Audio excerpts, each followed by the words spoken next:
Morning students, class 10 बच्चों, हम आपको पढ़ा रहे थे लैंगिक जनन। और लैंगिक जनन में हमने आपको पढ़ाया था कि पादपों में किस प्रकार से लैंगिक जनन होता है या जंतुओं में किस प्रकार से लैंगिक जनन होता है। इसके बारे में पिछली क्लास में हमने आपको बताया था। उसमें युग्मकों का निर्माण होना, युग्मकों का संलयन होना और युग्मनज का परिवर्धन होना। अब उसी के आगे हेडिंग डालेंगे अलैंगिक जनन तथा लैंगिक जनन में अंतर। अलैंगिक जनन तथा लैंगिक जनन में अंतर।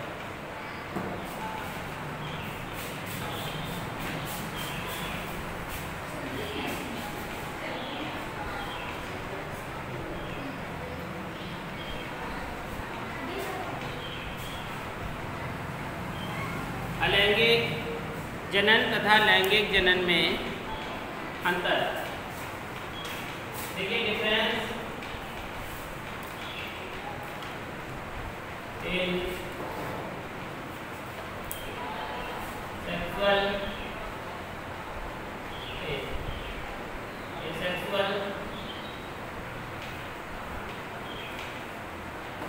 And sexual.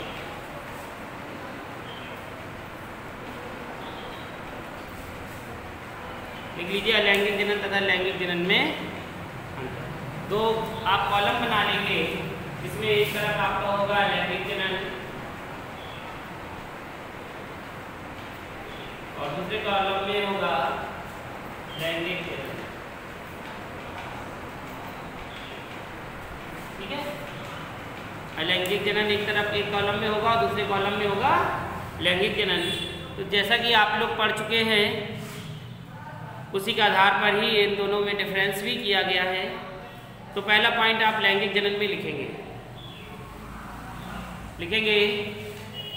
एक ही अलैंगिक में लिखेंगे एक ही जनन द्वारा एक ही जनक द्वारा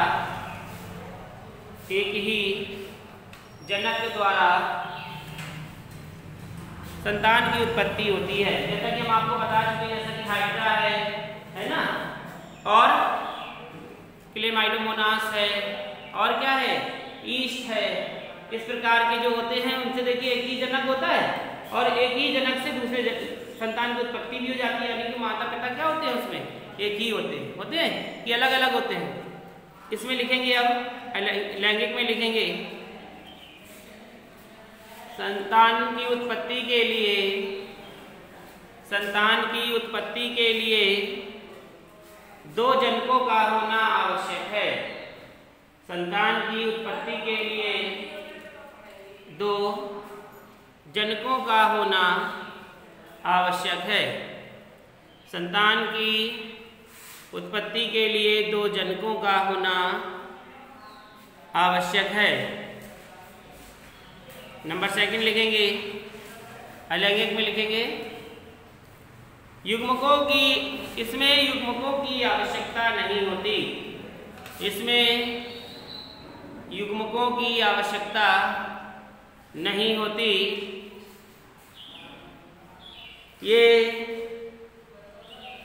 इसमें युग्मकों की आवश्यकता नहीं होती। ये समसूत्री विभाजन द्वारा विभाजित होते हैं। ये समसूत्री विभाजन द्वारा विभाजित होते हैं। जैसा कि आप लोग देखिए पढ़ चुके हैं कि ये देखो खंडन, इसमें क्या होता है, खंडन, विखंडन, मुकुलन होता है। आप सभी ने जाना कि इसमें खंडन होता है, ये टूट जाते हैं तो उनकी संतान उत्पत्ति हो जाती है।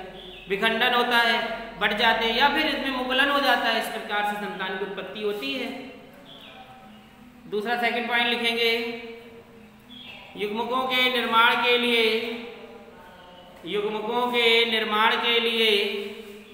अर्धसूत्री विभाजन होता है। युग्मकों के निर्माण के लिए अर्धसूत्री विभाजन होता है। युग्मकों के निर्माण के लिए अर्धसूत्री विभाजन होता है। उसमें देखिए कैसा किस प्रकार का हो रहा था, समसूत्री, और इसमें कैसा हो रहा है, अर्धसूत्री। कभी कभी प्रश्न आ जाता है कि अर्धसूत्री विभाजन किसमें होता है, तो लैंगिक जनन में, ठीक है। और अगर पूछा जाए कि समसूत्री विभाजन किसमें होता है, तो अलैंगिक जनन में, ठीक है। नंबर 3 पॉइंट लिखेंगे लैंगिक में, लिखेंगे इसमें निषेचन नहीं होता है, इसमें निषेचन क्रिया नहीं होती है, इसमें निषेचन क्रिया यानी फर्टिलाइजेशन नहीं होता है। अब इसमें लिखेंगे नंबर 3, युग्मकों का संलयन, युग्मकों का संलयन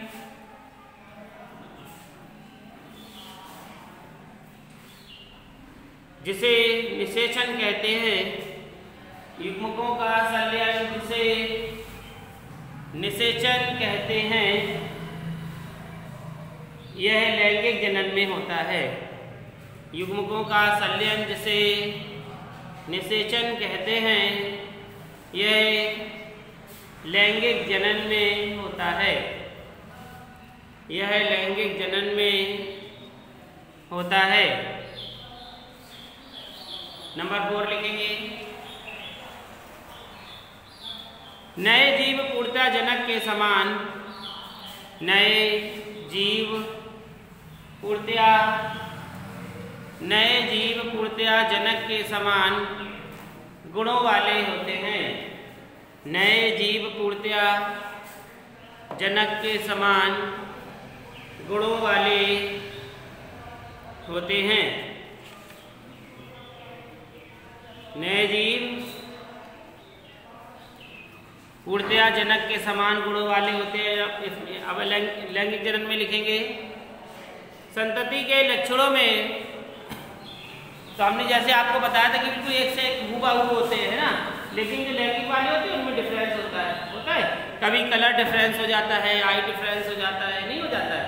जैसे मान लीजिए काली बकरी है और उसके बच्चे को कैसे हो गए, सफेद और काले, तो देखिए परिवर्तन हुआ।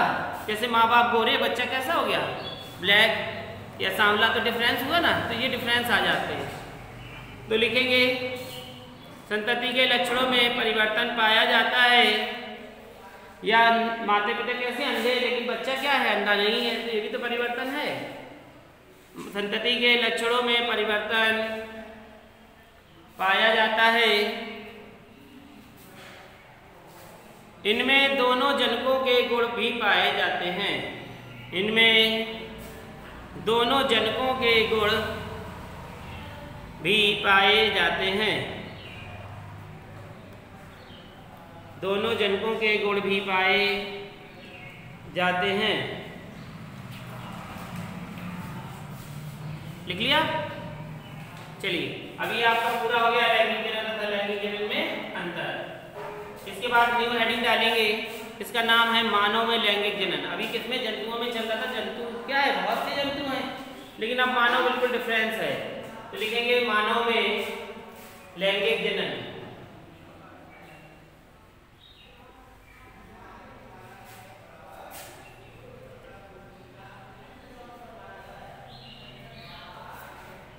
मानव में लैंगिक जनन,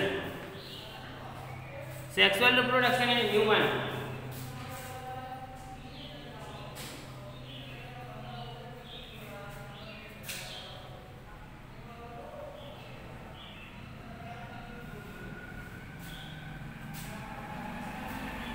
सेक्सुअल रिप्रोडक्शन इन ह्यूमन, लिखेंगे मानव में लैंगिक जनन। अब यानी कि मानव में लैंगिक जनन किस प्रकार से होता है, लिखिए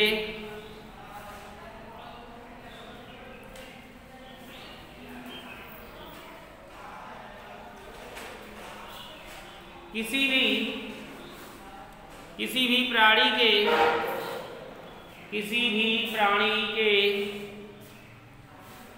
जनन करने की अवस्था, किसी भी प्राणी के जनन करने की अवस्था यौवनावस्था कहलाती है। किसी भी प्राणी के जनन करने की अवस्था यौवनावस्था कहलाती है। यानी कि जब वह क्या हो, पूर्ण परिपक्व हो जाए, जैसे कोई क्या है जानवर है, बड़ा हो जाए, तभी वह क्या होगा, यौवना आरंभ कर सकता है, कहलाता है। पुरुषों में यौवनारंभ, पुरुषों में यौवनारंभ 15 से 18 वर्ष, पुरुषों में यौवनारंभ 15 से 18 वर्ष तथा स्त्रियों में 11 से 14 वर्ष में होता है। स्त्रियों में 11 से 14 वर्ष तक होता है। इस अवस्था में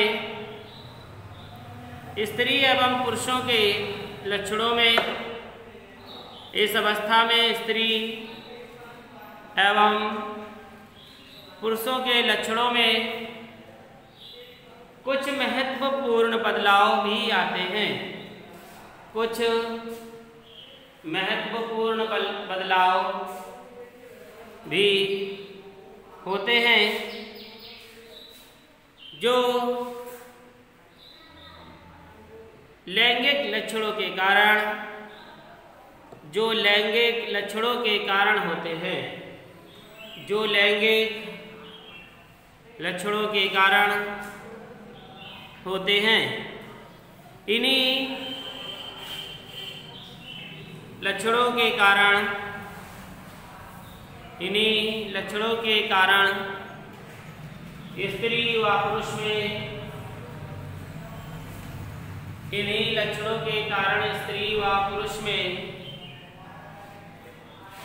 अंतर यानी कि विभेद होता है, अंतर होता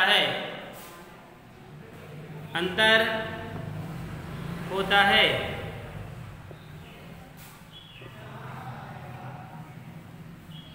क्योंकि देखिए सभी जब बच्चे होते हैं तो अगर उन्हें कपड़े में लपेट, 2 शिशु हुए, मान लो एक लड़की है और एक लड़का है, दोनों को क्या किया, कपड़े में लपेट दिया और रख दिए, तो आप पहचान पाएंगे कि लड़की है लड़का है? नहीं पहचान पाएंगे। पहचान लेंगे अगर दोनों बच्चों को क्या किया जाए, जब बड़े हो दोनों को एक से कपड़े पहनाए जाएं, उनको टोपी लगाई जाए, एक से बाल काट दिए जाए, सब कुछ, तो क्या आप 10 वर्ष की अवस्था तक उन्हें पहचान सकते हैं? नहीं पहचान सकते। वो दोनों की हाइट एक सी दिखाई देगी आपको, दोनों में कोई भी अंतर आपको दिखाई नहीं देगा। लेकिन जब जैसे ही यौवना आरंभ प्रारंभ होगी तो पुरुषों में अलग लक्षण नजर आने लगेंगे और स्त्रियों में अलग लक्षण। यानी कि पुरुषों में क्या होगा, दाढ़ी मूंछों का उगना धीरे धीरे निकलने लगेगी, स्त्रियों में जबकि ये लक्षण नहीं होंगे, है ना। तो बहुत सारे जो बदलाव होंगे वो आपको देखने में बड़े में मिल जाते हैं, छोटे में ये लक्षण किसी में भी पता नहीं चलते। तो हेडिंग डाल लीजिए, पुरुषों के लैंगिक लक्षण, हेडिंग डालेंगे पुरुषों के लैंगिक लक्षण।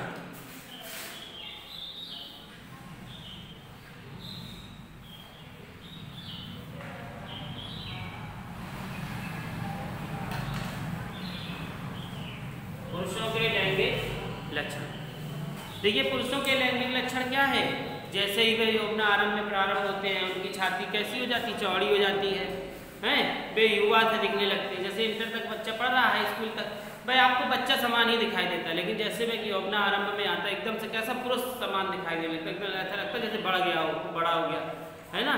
जैसे डिग्री कॉलेज में पढ़ने लगा, एकदम पुरुष, दाढ़ी पूछे निकल आई रहे, तो उसका क्या हुआ, उसके शरीर का आकार बदल गया, चलने का ढंग बदल गया, बोलने का ढंग बदल गया, आवाज़ में भारीपन आ गया। तो यही सब क्या लक्षण है, इनके लक्षण लिखेंगे। सबसे पहले नंबर 1, चेहरे पर दाढ़ी व मूंछों का निकलना, चेहरे पर दाढ़ी व मूंछों का निकलना,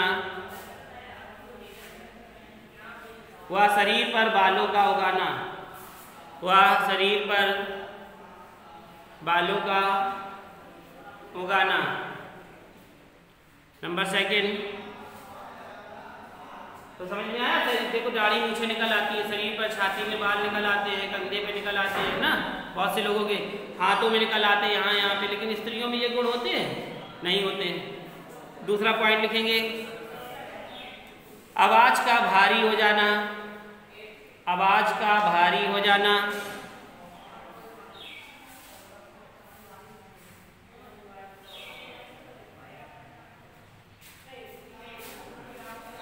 नंबर 3, अस्थियां व पेशियां मजबूत होना। अस्थियां व पेशियां, अब छोटा बच्चा होता गिर गया, पे पे करके रोने लगा। जब बड़े हो जाते हैं, गिर जाते हैं, लग जाती, फिर भी क्या है, नहीं रोते। क्यों? क्योंकि उनकी अस्थियां क्या हुई, पेशियां मजबूत हो गई। अस्थियां व पेशियां मजबूत हो जाना तथा कंधों का चौड़ा हो जाना। तथा कंधों का चौड़ा हो जाना।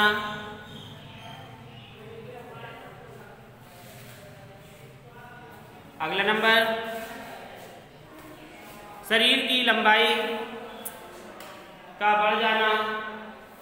शरीर की लंबाई का बढ़ जाना।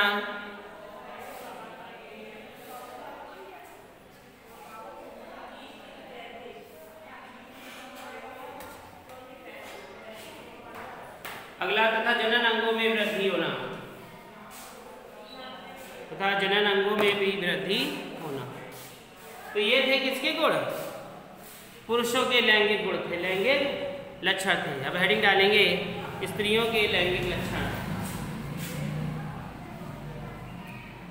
स्त्री के लैंगिक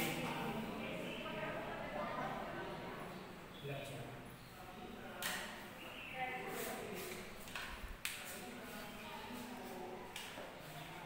किसमें लिखिए?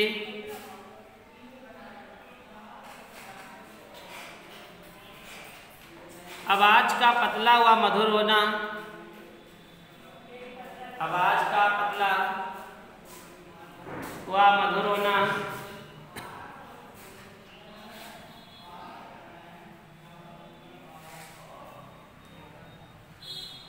नंबर 2, स्तनों का बढ़ जाना।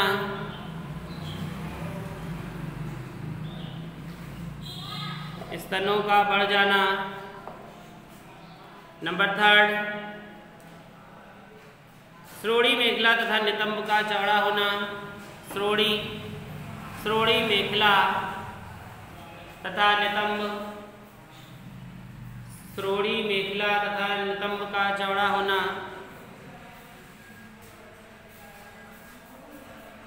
अगला नंबर, मासिक धर्म होना। मासिक धर्म होना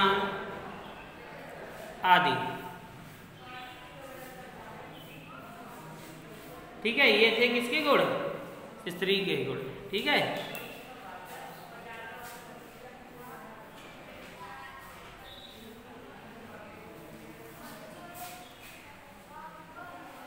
तो ये थे आपके आज का जो था लैंगिक जनन तथा लैंगिक जनन में अंतर और मानव में लैंगिक जनन। किस प्रकार से मानव में लैंगिक जनन होते हैं, जिसके द्वारा क्या है, अलग अलग पहचान हो जाती है कि स्त्री है और ये पुरुष है।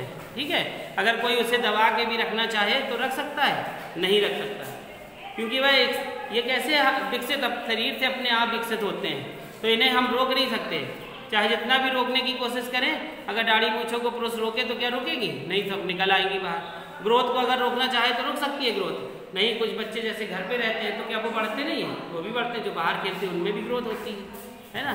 तो ये जो लक्षण है ये हार्मोन्स के कारण होते हैं। शरीर में हार्मोन्स के कारण कभी कभी क्या होता है, कभी जैसे शरीर में, स्त्री के शरीर में हार्मोन्स कम है तो क्या यह हार्मोन्स का बढ़ जाना। आवाज़ में कभी कभी आपने किसी स्त्री में देखा होगा उसकी आवाज़ भारी होती है पुरुषों के समान। तो जो ये किस कारण होता है? इस कारण होता है कि जैसे पुरुष के जो हार्मोन्स थे, मतलब जो स्त्री में हार्मोन्स थे वो सीमा से कितने हो गए, अधिक हो गए, जिसके कारण आवाज में भारीपन आ गया, है ना।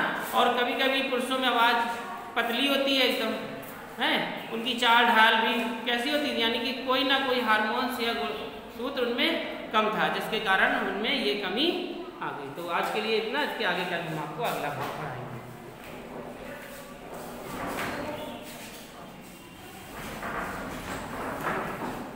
उन्हें भेज दो, बच्चे कहाँ जा रहे हैं।